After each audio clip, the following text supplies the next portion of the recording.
1. 울지 않는 새. 서기 1190년경 일본은 정치체제의 급격한 변화 속에 새로운 역사적 사건이 일어나는데 그것은 바로 쇼군의 등장과 함께한 소위 막부 시대의 도래다. 쇼군은 무신 정권의 장으로서 막부의 주재자를 의미하게 되었다.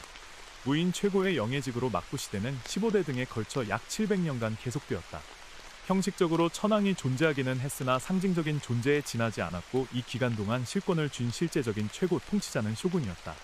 훗날 쇼군은 1868년 메이지 유신으로 왕정 복구가 이루어짐에 따라 폐지되었다. 그러나 그 후 1573년경에는 쇼군의 뒤를 이을 후계자 자리를 둔 내전이 일어나 막부 시대도 종언을 고하면서 일본 열도는 중국의 춘추 전국시대처럼 일본 역사상 가장 치열한 내란을 겪은 파괴와 증오의 시대로 기록되는 전국시대에 접어들게 된다. 오다 노부나가, 도요토미 히데요시, 도쿠가와 이에야스의 세 사람으로서 근대 일본사는 바로 이들로부터 시작된다. 오다 노부나가는 40세가 되어 사망할 때까지 일본의 반을 지배한 전국시대의 무장이다. 대단히 개방적인 인물로서 구시대적 발상을 배제하고 현실적이고 실용주의적 방식을 내세운 인물로 새로운 일본을 건설할 수 있는 토대를 마련한 영웅으로 조직, 재정, 인사 그리고 전략 전술상의 과감한 변혁으로 시대를 이끈 혁신적인 인물이다. 도요토미 히데요시는 오다 노부나가를 만나서 마구간 일을 했는데 그때 이름이 기노시다 도우키치로였다. 노부나가도 처음 히데요시를 봤을 때 원숭이처럼 생겼다고 하였다. 노부나가의 눈에 들어 성을 쌓는 일을 했는데 그때부터 노부나가의 신임을 얻어 하시바 히데요시라는 이름을 얻고 나중에 자신의 이름을 도요토미 히데요시라고 한다. 오다 노부나가가 기틀을 마련한 일본을 경영하여 반석에 올려놓은 가문이었으며 도쿠가와 이에야스는 이들이 토대를 닦은 일본이 근대 국가로 나아갈 수 있는 안정된 지략을 펼친 영웅으로 부르면서 오늘날 근대 일본을 이룩한 1등 공신으로 지목되고 있다.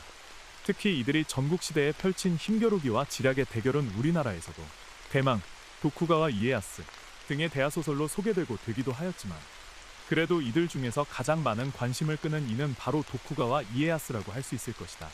최근 일본의 역사독본이라는 잡지에서 일본 전국시대 인물들의 인기투표 결과 1위가 한 번 사용한 전략은 다시는 쓰지 않는다는 오다 노부나가, 2위가 도요토미 히데요시, 그리고 도쿠가와 이에야스는 5위에 머물렀음에도 불구하고 왜 도쿠가와 이에야스였을까? 일본에서는 이 세 사람의 성격을 비유한 유명한 이야기가 있다. 이미 유명한 이야기가 돼버린 울지 않는 새는 세 사람을 단적으로 보여주기에 부족함이 없다.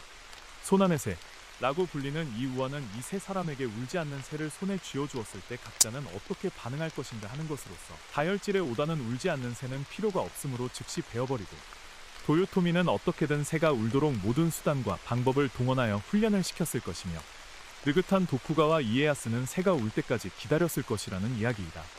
훗날 오다는 난세의 영웅이었을 뿐 지략의 부족으로 부하의 배신의 자결로서 생을 마치는 비극의 주인공이 되었고 살아남기 위해 한겨울에 오다의 신발을 가슴에 품어 대워서 내놓을 정도로 철저히 영악했던 도요토미는 지략은 뛰어났으나 때를 기다리지 못한 그는 결국 조선정벌의 실패와 후계 채공의 실패로 공들여 이룬 업적을 고스란히 도쿠가와 이에야스에게 넘겨주고 만다. 이에 반해 도쿠가와 이에야스는 히데요시 사후 서둘러 자신이 천하의 주인이 되기보다는 천천히 때를 기다리는 전략을 세운다. 몸을 낮추고 자신의 때를 기다렸으며 결국 오다와 도요토미가 이룩한 통일국가를 고스란히 이어받아 최후의 승자로 기록된다. 그 후 도쿠가와 막부는 전국시대부터 개항 전 일본의 근세까지 이어진다. 실제 다수의 많은 사람은 결정적인 순간에는 거의 오다 노부나가와 같은 성향을 보인다. 그러면서 스스로는 도요토미 히데요시와 같은 지략의 소유자라고 생각하면서 보편적 수준의 지식을 지혜라고 믿는 사람들이다. 한편 소수에 해당하는 도쿠가와 형의 사람들은 그들 자신도 도쿠가와 형이라는 사실을 안다. 하지만 그들 중에 많은 사람도 알고 보면 용기가 부족하거나 결단력이 결여되어 있을 뿐 실제 도쿠가와의 기상을 가슴에 품은 사람은 소수에 불과하다. 이에 반해 토요토미형 인간형은 자신을 사람에 대한 이해가 충만하고 안목이 있으며 판단력이 뛰어나다고 생각한다. 그리고 그들은 실제로도 적당히 지적이다. 하지만 그들은 처세에 능하고 표리부동하며 윤리의식이나 도덕성이 결여된 경우가 많다. 그래서 토요토미형의 인간형은 겉은 화려하지만 실속이 없는 외환해빈인 경우가 대부분이다. 하지만 도쿠가와형으로 보이는 사람들은 두 가지가 있다.